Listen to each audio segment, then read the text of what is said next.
Well, today is the delivery date for my first machine, which is an MT100.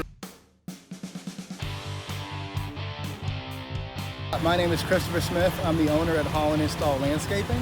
There's been a lot of planning for this to happen. So I told myself 2023 starts off good. I think this will be the year, and it's today for sure. So super excited.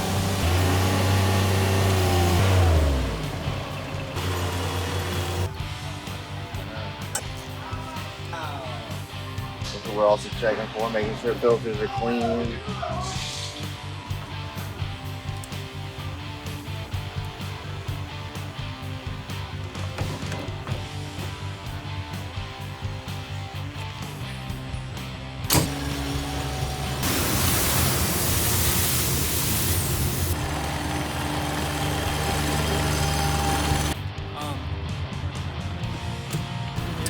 We primarily focus on outdoor living, paver patios, and concrete structures with some additional landscaping as well.